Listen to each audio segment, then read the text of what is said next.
Okay, so on the back of worksheet number 1, let's start with number 12 today.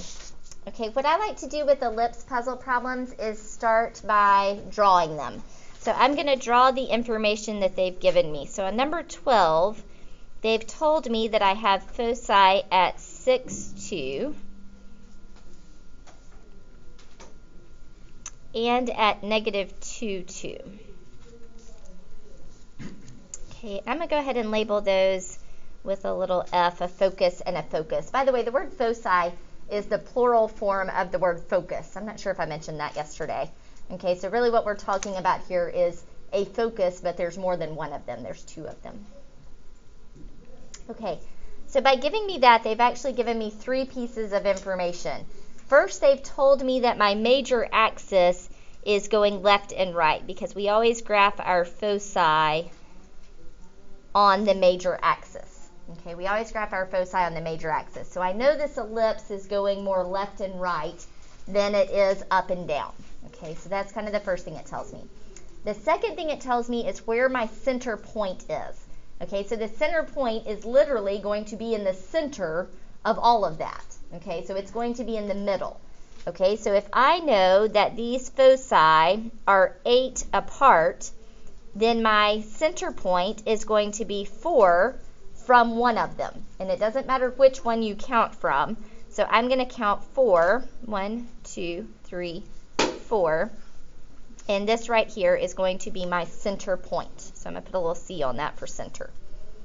Okay, so again, the center is in the center of everything that you have there. So if my foci are 8 apart, then my center point is going to be 4 from one of them. And it doesn't matter which one. Okay, so I just found my center point then to be at 2, 2.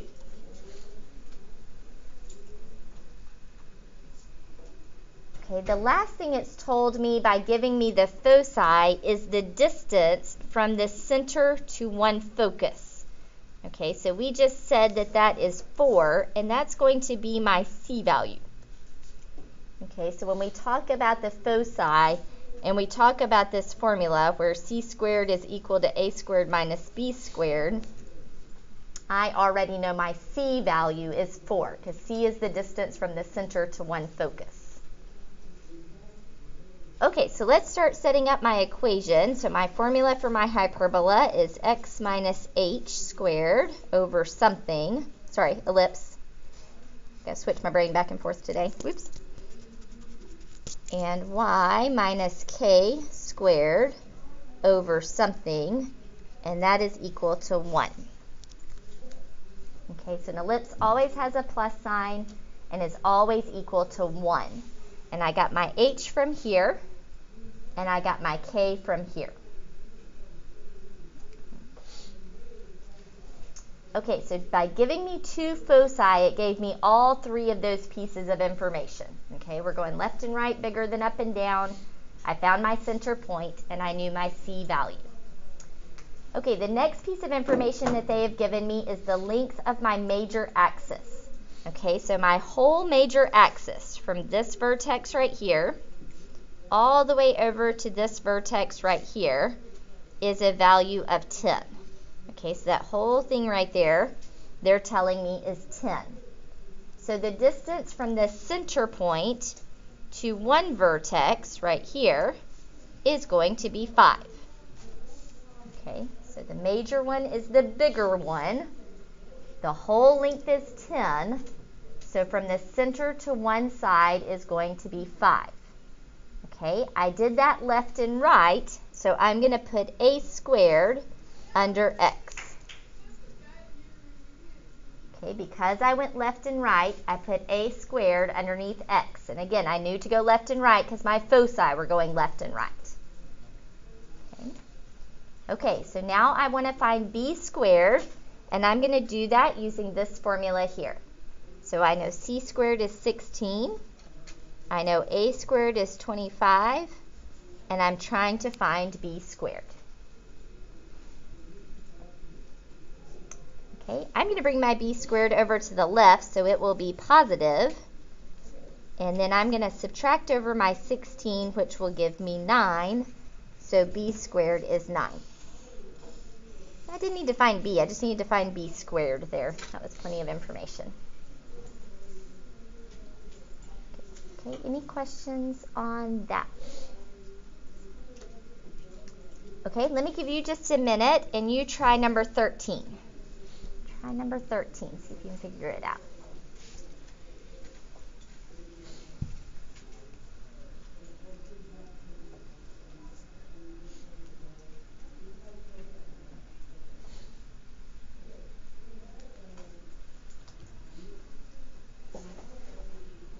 Okay, notice on 13 they've given you the minor axis, so watch out for that.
If you're ready, you can check your center point.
Okay, let me talk through real quick. So we found our center point, again, to be in the center of the foci. So that's going to be at 1, 2, because it would be 5 from either focus. Okay, the whole distance between my foci was 10, so halfway would be 5. Why is B value under X? Because my foci are going up and down this time, my major axis or my bigger axis needs to be with Y. Yes, good. Okay, so that also gave me that C was 5. So the distance from the center to one focus is 5. So that's this distance right here. That one's 5. Okay, this time they gave me the minor axis length. Okay, I know my major axis is going up and down this time because that's where my foci are. So my minor axis is going to be left and right. That's going to be the one that goes with X right here. Why am I frozen again? I'm frozen again. Okay, it's going to be the one that's underneath x. Okay, so b is going to be 6. That gives me 6 squared being 36.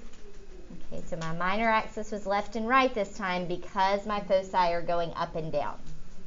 All right, then I know that a squared minus b squared is equal to c squared, and I added over my 36.